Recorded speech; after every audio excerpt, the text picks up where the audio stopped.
Youth unemployment remains a problem in South Africa, ranking as one of the highest in the world. Now, according to the quarterly labour force survey, the youth aged between 15 to 24 years are the most vulnerable in the South African labour market.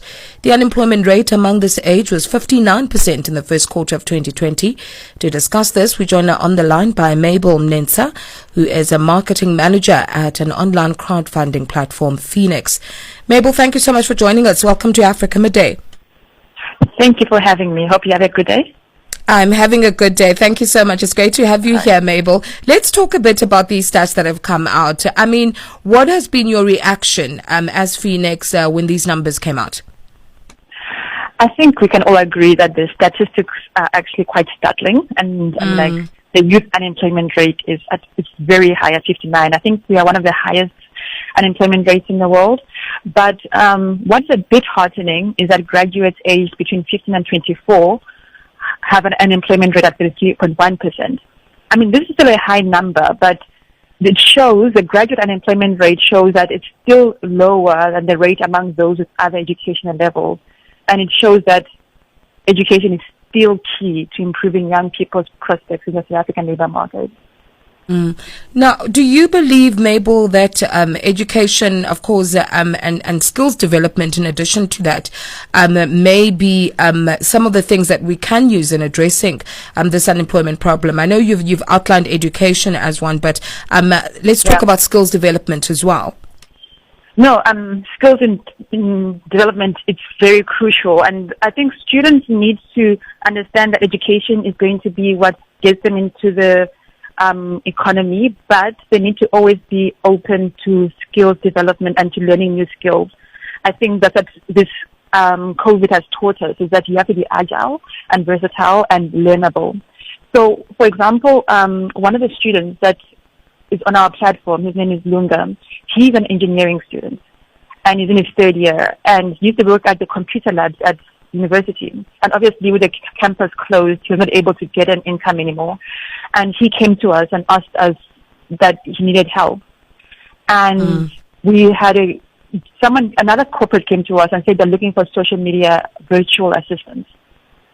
And even though this is not in his realm of study or anything, he was able to learn fast, learn what was needed of him, and he got the job and is now earning money. And I think that's the future. And also for most graduates, I think what's very important is to be able to be computer savvy. That's very important. That's what we're seeing from many corporates, is they want students who come in to be able to be digitally savvy. I mean, we know that there are a number of efforts that have been put in place to try and bridge this gap, Mabel. But what other ways can corporates and businesses help young graduates specifically, and other people in this bracket who are battling to find employment? To like this kind of a virtual kind of assistant, if they have little gaps, to find ways to bring students in so that they can learn while doing the job, to absorb graduates into meaningful postgraduate programs even. And even organizations must also shift the way they're hiring so that they can create and transfer skills. And then that way new students who are getting into the workplace are mentored and coached. And I think that's one of the most important things, that we need to create an environment where people can learn. Your organization deals, of course, with students and graduates, an age bracket that, according to this survey, is really heavily affected by these levels of unemployment. What then becomes your role as an organization to assist here? So our primary role is that we were there to connect students with a platform where they can connect with a community of givers. So it's corporates or individuals who are willing to crowdfund to help them come for their student fees. But as COVID happened, we saw that there was another gap that we had to address, and that was the technology and not having access to data laptops. And that's one of the things that we actually maneuvered to sort out, because many students were coming to us and they were afraid that during lockdown they weren't going to be able to pass and they were going to fail after coming so far. And also, one of the things is also linking students up with potential employment opportunities or even skills development through the corporates that we work with and the relationships we have. Mm-hmm. Well, for young people maybe listening to this conversation and thinking they'd love to tap into some of those things that are available to them through your organization, how do they do that, and how do people engage with the work that you're involved in at the moment? Okay, so they can go to our website, which is www.phoenix.org.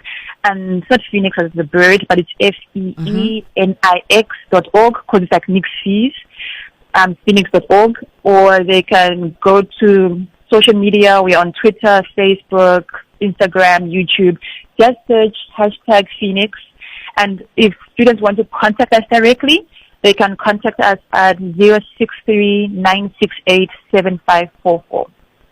Fantastic. Thank you so much for joining us, Mabel, and outlining the outcomes of this quarterly survey. We appreciate you making the time to chat to us today. Thank you so much for having me too. Well, that was Mabel Mnensa, marketing manager to online crowdfunding platform Phoenix. She was speaking to us on the line and, of course, weighing in on a recent report or a survey, a quarterly survey that says that youth between ages of 15 and 24 are the most vulnerable here in South Africa's labour market when it comes to the rate of unemployment. It is 28 minutes after 12 o'clock. You're still tuned into Africa Midday. My name is Zikona Miso. I'm with you until 2 o'clock Central African time this afternoon. Stay with us.